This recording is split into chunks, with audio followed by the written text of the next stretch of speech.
कंवारी ननद। अंजलि की उम्र लगभग 30 साल हो चुकी थी। वो एक स्कूल में टीचर की जॉब करती थी। अंजलि के घर में उसकी माँ के अलावा उसका छोटा भाई और भाभी भी रहा करते थे।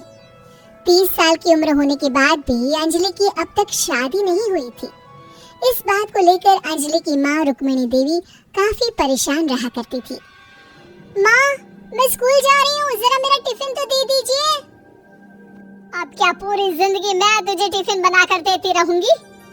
अरे कुछ सोचा भी अपने बारे में या बस ऐसे ही? क्या माँ, सुबह सुबह फिर वही बातें लेकर बैठ गई? माँ गलत क्या कह रही है अंजलि दीदी? इतनी उम्र हो चुकी है आपकी, माँ कब तक आपकी सेवा करती रहेंगी? भाभी, मैंने माँ को कब कहा कि मेरी सेवा करो? वैसे भी अपना टिफिन मैं खुद तैयार कर लेती हूँ, बस टेबल से उठाकर देने को ही तो कहा था। वैसे अंजलि दीदी, देखा जाए तो टिफिन उठाकर देने की उम्र तो आपकी है। आपका अपना घर परिवार बच्चे होते तो ये जिम्मेदारी आज आप पूरी कर रही होती। एक बात मेरी समझ में नहीं आती, अगर मेरी शादी नहीं हुई तो इसमें मेरी क्या गलती है और तुम सब लोग मेरे पीछे क्यों पड़े रहते हो? अरे कुछ कहना क्या पीछे पड़े रहना होता है? अपने छोटे भाई को देख, तुझसे 3 साल छोटा है लेकिन 2-2 बच्चे खेल रहे हैं आंगन में। मुझे आप लोगों की कोई बात नहीं सुननी, जा रही हूँ मैं। और आप में से किसी को मेरा कोई काम करने की जरूरत नहीं है, मैं खुद संभाल लूंगी। इतना कहकर अंजलि वहाँ से चली जाती है। शाम को जब अंजलि अपने स्कूल से लौटकर घर वापस आती है तो उसने देखा कि पड़ोस वाली निर्मला चाची वहाँ पर बैठी हुई थी। क्या बात है अंजलि बिटिया, नौकरी करके वापस आ गई? जी चाची जी, कैसी हैं आप? मैं तो ठीक हूँ बेटा, तुम बताओ शादी के बारे में कुछ सोचा या नहीं? अरे रहने दीजिए ना, इससे तो शादी की बात करना ही बेकार है। कुछ भी कहो तो गुस्सा करती है, बात बात पर आंखें दिखाती है। माँ, आप ऐसा क्यों कह रही है? मैंने कब आप पर गुस्सा किया? अरे अंजलि बेटा, तुम्हारी माँ ठीक ही तो कहती है। 30 की होने आई हो, अब तुम्हें भी शादी वादी कर लेनी चाहिए। चाची जी, आप तो ऐसे कह रही हैं जैसे शादी करने से मैंने मना किया हो।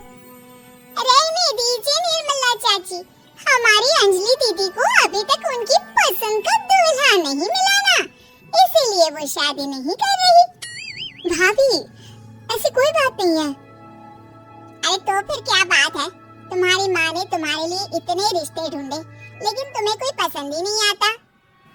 क्या है ना चाची जी, हमारी ननद रानी नौकरी जो करती है ऐसे ही थोड़ी ना किसी को पसंद कर लेंगी। अरे भाई, नौकरी का घमंड है तो बात अलग है, कोई और बात हो तो बताओ, कोई रास्ता निकाला जाए। नहीं नहीं चाची जी, कोई बात नहीं है, बस मुझे अभी तक अपनी पसंद का कोई मिला नहीं है। सुन लिया आपने, इस लड़की के तो पर निकल आए हैं और इतनी उम्र में अपनी पसंद का कोई मिलेगा भी नहीं इसे। माँ, आप मेरी शादी को लेकर हमेशा मुझे ताने क्यों मारती रहती हैं? अपनी माँ की बातें तो ताने लगती है। ताने हैं? बताओ, मैंने कुछ गलत कहा क्या? देखो, ये सब छोड़ो, मेरी दूर की बुआ का बेटा है, उसकी अभी शादी नहीं हुई है, उम्र होगी कोई 34-35 साल। आप कहें तो बात आगे बढ़ाऊं? अरे हाँ हाँ, क्यों नहीं, ये भी कोई पूछने की बात है। अरे जल्दी से लड़के को यहाँ बुला लो। माँ, आप मुझसे पूछे बिना मेरी शादी की बात करने जा रही हैं और मेरी उम्र 30 भी पूरी नहीं हुई है। निर्मला चाची कह रही है कि वो लड़का 35 साल का है। अंजलि दीदी, आपको क्या लगता है इस उम्र में कोई फिल्म का हीरो आएगा आपके लिए? देखिए, अब पसंद और नापसंद की बात तो रहने दीजिए, पसंद करने की उम्र तो आपकी निकल चुकी। अब तो जो भी मिले उसी से शादी कर लीजिए, इसी में भलाई है। तेरी भाभी बिल्कुल ठीक कह रही है, अब जैसा रिश्ता मिले उसके लिए हाँ कर देना ताकि हम भी गंगा नहाए। ठीक है, चलिए मैं उस लड़के को कहती हूँ, वो कल ही अंजलि को देखने आ जाएगा। अगले दिन निर्मला चाची के दूर का रिश्तेदार अंजलि को देखने उसके घर आता है। उसका नाम था अजय। अंजलि जी, तो आप नौकरी करती हैं, वो भी स्कूल में? जी हाँ, मैं स्कूल में टीचर हूँ। हमारी बेटी बहुत होशियार है। अरे पढ़ने लिखने में इतनी होशियार है, इसीलिए तो इसकी नौकरी लगी है स्कूल में। हाँ हाँ ठीक है आंटी जी, जरा मुझे भी तो बात करने दीजिए आपकी बेटी से। जी पूछिए ना, क्या पूछना चाहते हैं? अंजलि मैडम, ये तो बताइए कि आपने अभी तक शादी क्यों नहीं की? बस ऐसे ही, कहीं कोई रिश्ता पसंद नहीं आया इसलिए। लेकिन क्या मैं आपसे पूछ सकती हूँ कि आपने शादी क्यों नहीं की? अंजलि, क्या कर रही हो तुम? लड़कियों को इस तरह की बातें नहीं शोभा देती। रहने दीजिए आंटी जी, आपकी बेटी काफी पढ़ी लिखी है, मैं उनके सवाल का जवाब दे ही देता हूँ। वो क्या है ना, मुझे भी अभी तक अपनी पसंद की कोई लड़की नहीं मिली। अच्छा, कोई बात नहीं। वैसे आपकी तनख्वाह कितनी है? कितना कमा लेती हैं महीने का? जी यही कोई 25,000 महीने। बस 25,000? इतने से क्या होता है? इतने से तो आजकल घर भी नहीं चलता। आपके कहने का क्या मतलब है? अरे मैं तो ये सोच कर आया था कि नौकरी वाली लड़की है, आराम से 40,000 कमाती होगी। माफ कीजिएगा, आपका और मेरा रिश्ता नहीं हो सकता। जी कोई बात नहीं, मुझे भी आपके साथ शादी करने में कोई इंटरेस्ट नहीं है। अंजलि, किस तरह की बात कर रही हो? घर आए रिश्ते को ठुकरा रही हो तुम। दीदी, अब इस उम्र में आपको इतनी अकड़ नहीं दिखानी चाहिए। अच्छा खासा रिश्ता हाथ से निकल गया, कहीं ऐसा ना हो कि जिंदगी भर कुंवारी ही रह जाओ आप। कुछ दिन और ऐसे ही निकल जाते हैं और अंजलि की शादी कभी नहीं होती।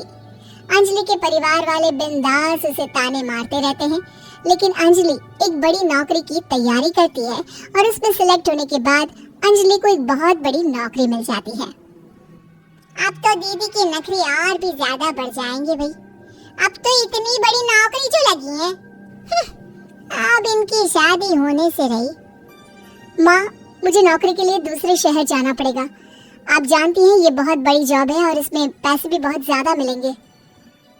अच्छा, कितने पैसे मिलेंगे बेटा? माँ, मुझे हर महीने 90,000 सैलरी मिलेगी। क्या? अरे वाह वाह, ये तो बहुत अच्छी बात है। लेकिन फायदा क्या? कितने भी पैसे मिले, शादी तो हुई नहीं ना तुम्हारी। अंजलि नौकरी करने के लिए दूसरे शहर में चली जाती है और जब कुछ महीनों के बाद वो वापस घर आती है तो उसे अपने पति के साथ देखकर उसके घर वाले हैरान रह जाते हैं। अरे अंजलि, तूने शादी कर ली और हमें बताया तक नहीं। और दामाद जी करते क्या है? इतनी बड़ी कार है उनकी। माँ, मैं आपको सब कुछ बताना चाहती थी, लेकिन आप सबकी ताने सुनकर बहुत दुखी हो गई थी और इसलिए मैंने अपनी पसंद से शादी कर ली। मेरे पति मेरे साथ ही ऑफिस में नौकरी करते हैं और बहुत बड़े अफसर हैं। और एक बात बताऊं माँ, आज मैं बहुत खुश हूँ।